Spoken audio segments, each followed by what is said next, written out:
Published, 12:11 Eastern Daylight Saving Time, the 15th of April 2018. Updated, 18:28 Eastern Daylight Saving Time, the 15th of April 2018. As a boy, Patrick Kennedy spent his afternoons scaling the walls of one of Australia's most notorious prisons, giving a friendly wave to the armed guards, and dashing to retrieve his cricket ball. His regular prison breaks were just one aspect of an unusual childhood, which saw the youngster chatting to inmates over his back fence and having them mow his lawn. On one occasion, 2 low-security prisoners even escaped from his home. Decades later, Mr. Kennedy revisited the remarkable moments of his childhood as he returned to Long Bay Correctional Center in Malabar to compile the prison's incredible history, from its most determined escapees, deadly shootouts, and its most infamous inmates. Mr. Kennedy and his 7 siblings grew up just meters from the prison walls, on Austral Street in Malabar.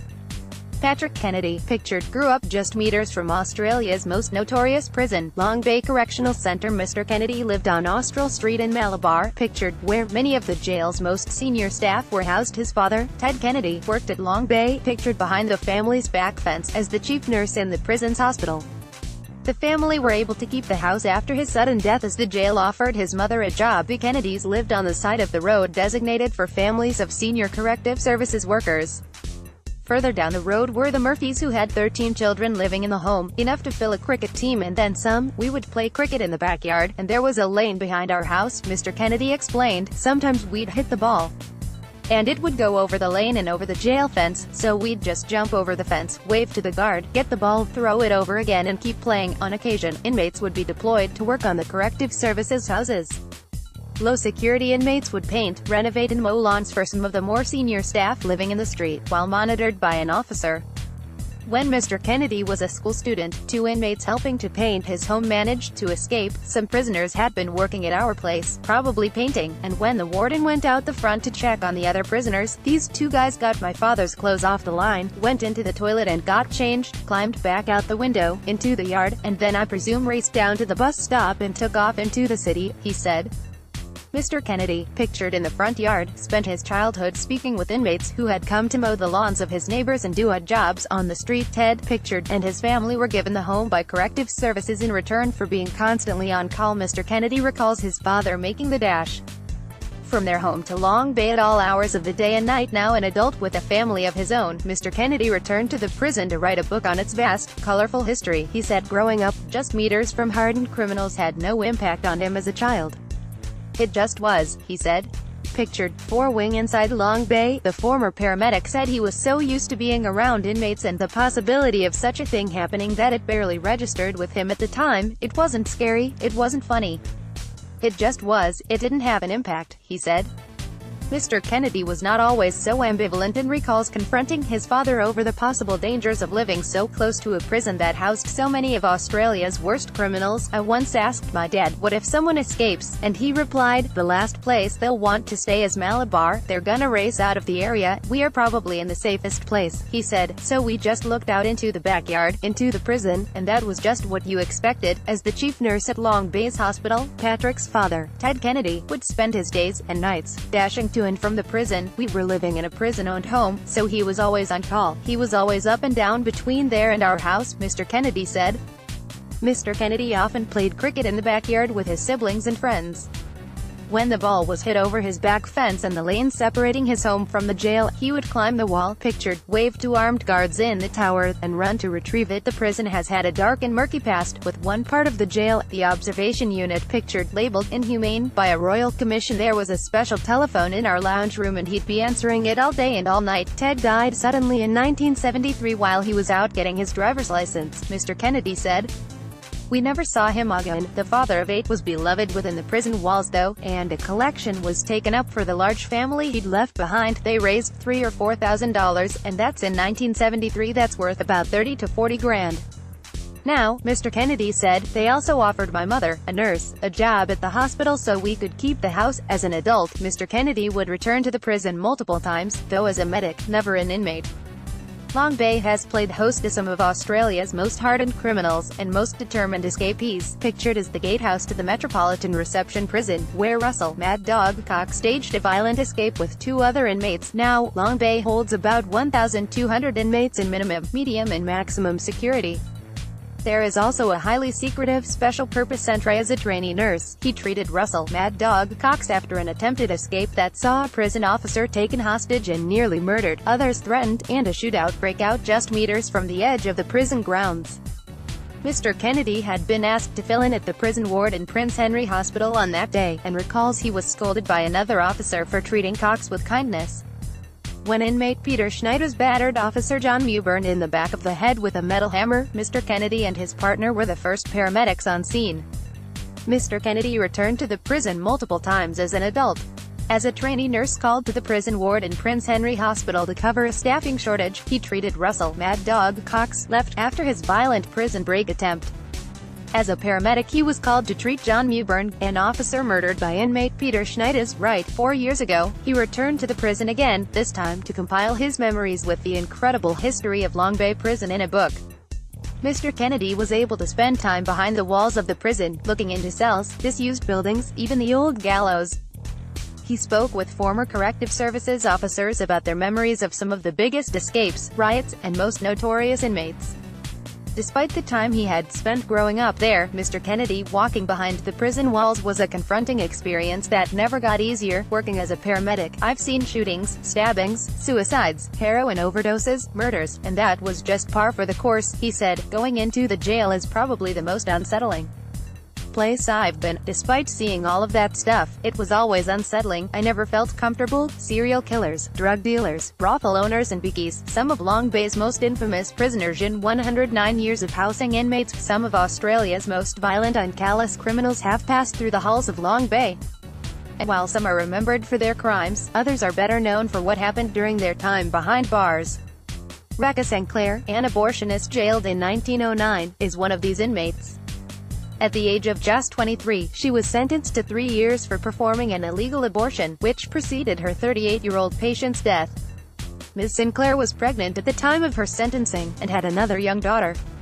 In 1910, Ms. Sinclair gave birth and returned to the prison with her 2-week-old baby in hand. Rebecca Sinclair, pictured, was one of the first female inmates in Long Bay. She was jailed at 23 after a patient she had performed an illegal abortion on died soon after. Wearing brothel madams, Kate Lee and Tilly Devine were also patrons of Long Bay's hospitality. The pair were some of the most feared women in Sydney in the 1930s, with both running razor gangs, comprised of violent criminals known to slash adversaries with razor blades, sometimes across the face. Ms. Lee was imprisoned in Long Bay many times, including once in 1915 on charges of perjury, and another time in 1930, for possessing cocaine and consorting. Her visits to Long Bay were just some in a long list of incarcerations. Ms. Devine, known as Pretty Tilly, was sent to Long Bay for 2 years in 1925 after slashing a man's face with a razor. The slashing was not the madam's only violent episode. In February 1945, Ms. Devine was charged with attempting to murder Eric Parsons by shooting him, but the man refused to testify against her, and so she was acquitted. In May that year, the pair married. Their wedding party, which lasted nearly 24 hours, ended in a brawl and 3 arrests. Kate Lee, one of Sydney's most feared women, was a brothel owner and regular patron of NSW's prisons. Ms. Lee, pictured, was imprisoned in Long Bay twice, first in 1915 on charges of perjury, and again in 1930, for possessing cocaine and consorting. Tilly Devine, Ms. Lee's nemesis, was equally as feared in 1920 Sydney. Ms. Devine ran a razor gang and was sent to Long Bay for 2 years in 1925 after slashing a man's face with a razor. Kate Lee was convicted 100 times and imprisoned on 13 occasions. Pictured, Ms. Lee's rap sheet. In 1915, decades later, a more violent type of criminal was walking the halls of the Malabar prison. William, the Mutilator, MacDonald is considered Australia's first serial killer. MacDonald chose his 5 victims, all men and most homeless or heavy drinkers, at random.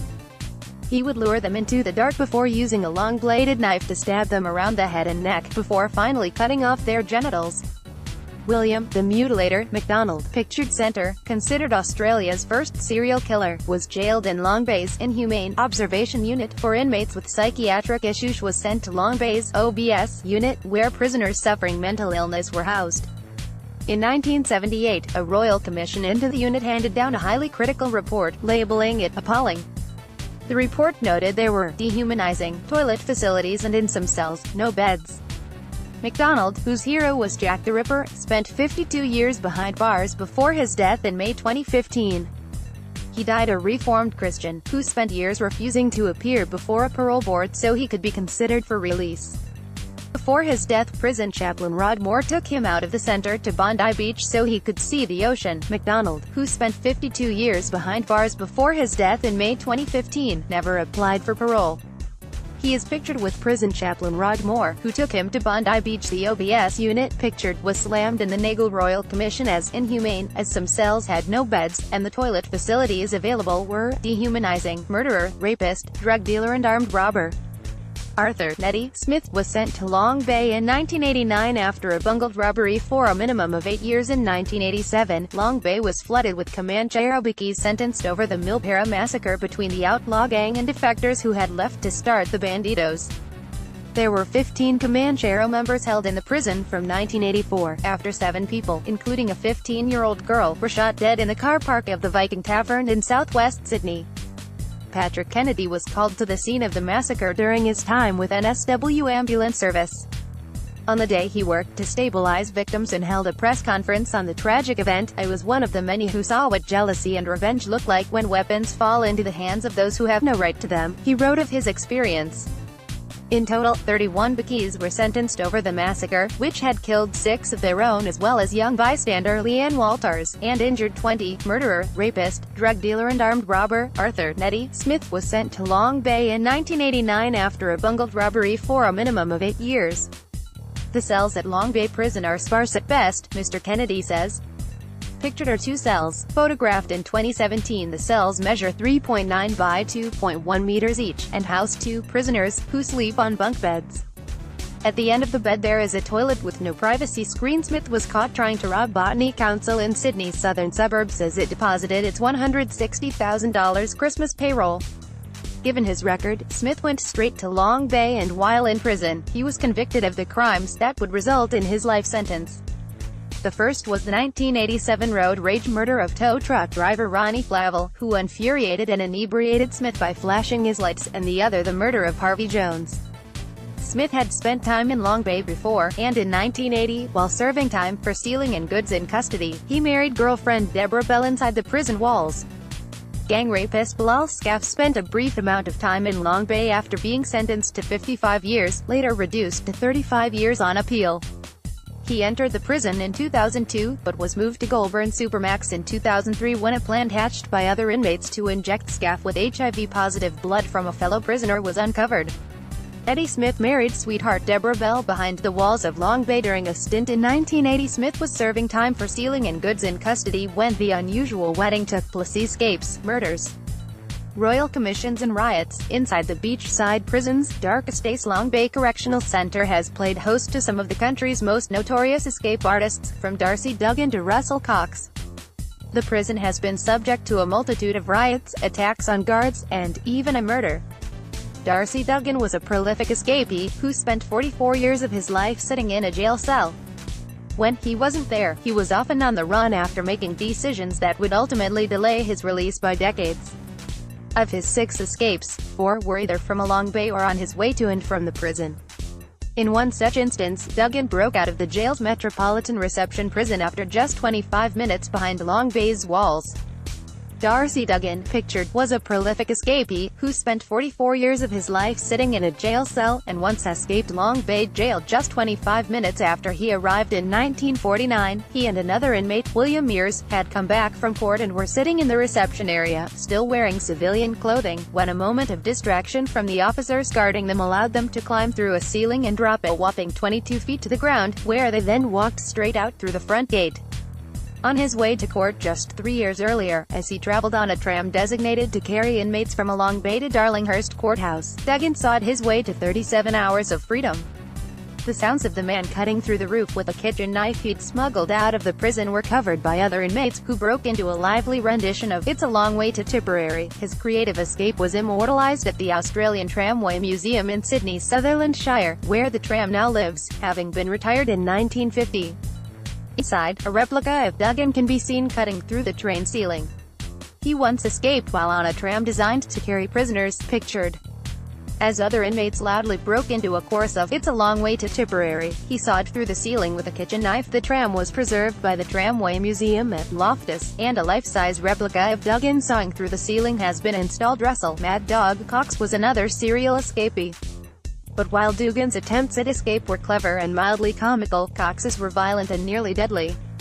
On August 8, 1975, Cox and fellow inmates Marco Motrick and Alan Roy McDougall took prison officer Paul Caffey hostage and tried to shoot their way out of the prison, using a Beretta pistol smuggled into Long Bay's Metropolitan Reception Prison and hidden in a drain pipe connected to the reception room. The trio struck as trucks were entering the gate to the MRP, with Cox grabbing Caffey and pointing a gun, which would later be discovered to be a replica, at his head. Cox was highly agitated and demanding the keys to the outer gates, while at the same time threatening to kill people, Caffey told Pat Kennedy for his book on Long Bay.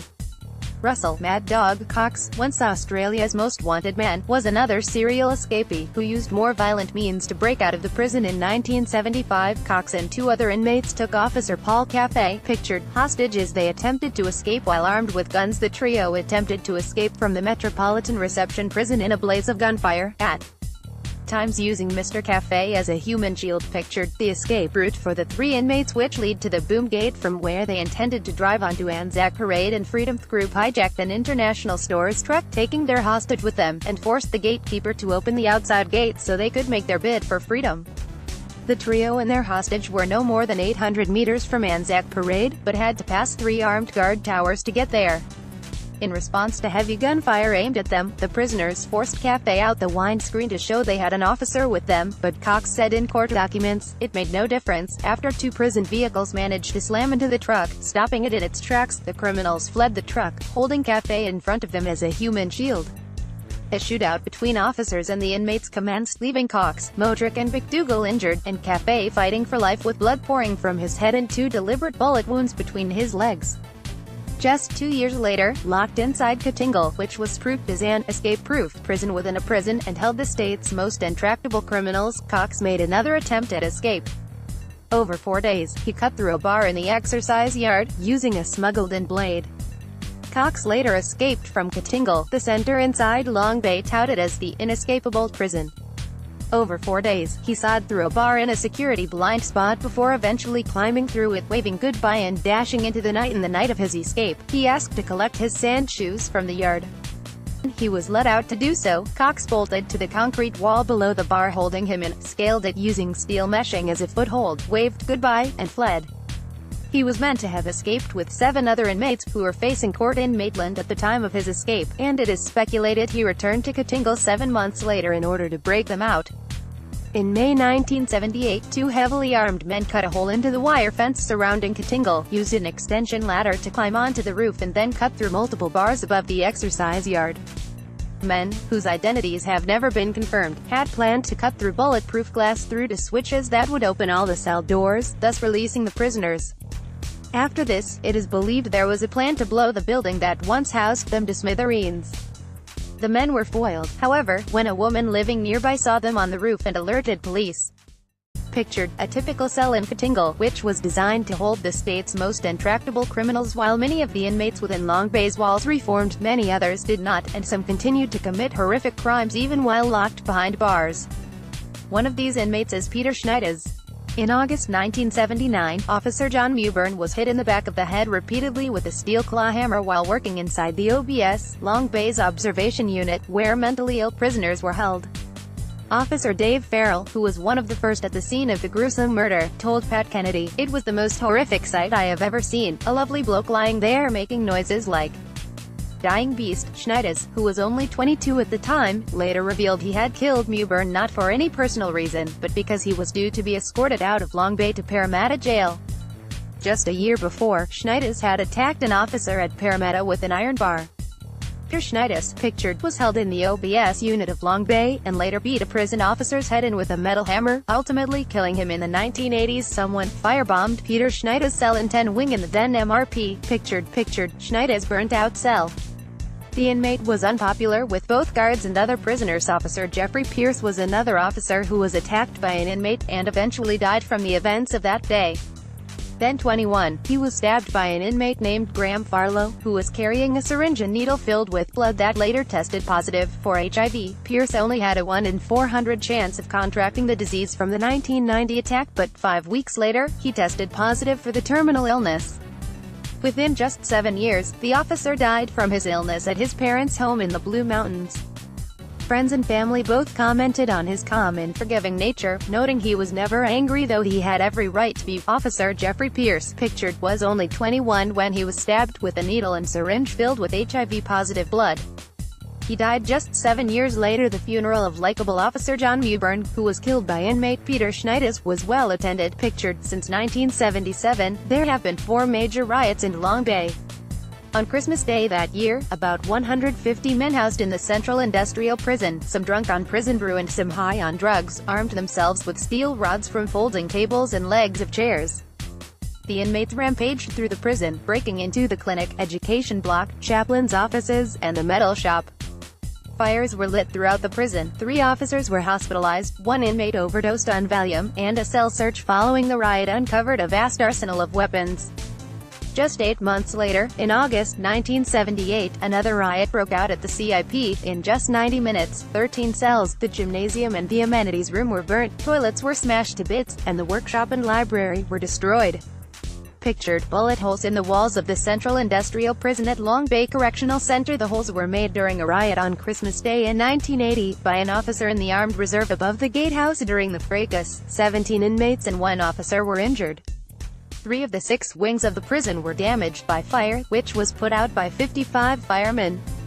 In an attempt to end the riot, officers had deployed tear gas into the hordes of rioting inmates, but the prisoners threw the canisters back at the officers. In October 1986, 3 prison officers were taken hostage, robbed of their keys and locked in a cell. Bill Dodson, who worked in the Malabar Emergency Unit, which specialized in ending riots, handling hostage-taking and moving troublemakers, told Pat Kennedy 2 inmates armed with a mallet and a lump of wood were responsible for taking the hostages, while the rest of the occupants of the wing ran wild. Another riot in 1986 saw 3 prison officers taken hostage and entry points blocked with cell furniture. Pictured, 2 inmates armed with a mallet and a lump of wood were responsible for taking the hostages, while the rest of the occupants of the wing ran wild. Holes were smashed into protective glass by inmates throwing billiard balls at it. Pictured, about 120 inmates were housed in 13 wing, including 15 Comanche Cherokees who had been incarcerated following the Milpara massacre on Father's Day. The rest of the inmates, who had not taken the officers hostage, began to riot, and they used beds, tables and blankets to barricade the stairways on each of the 3 landings. Mr. Dodson said, "The situation was so bad that negotiation was no longer an option." The MEU believed the 3 officers taken hostage could have been killed that night, and were unable to wait for reinforcements, meaning only 11 members were present to take on more than 100 rioting inmates. Despite the odds, within just 7 minutes of the MEU arriving, the riot had ended and the hostages were freed. Long Bay by Patrick Kennedy is available online and in bookstores everywhere. Bill Dodson, pictured, was called to help take control of the situation as part of the Malabar Emergency Unit, which dealt with hostage situations, cell searches, and the general quelling of disturbances.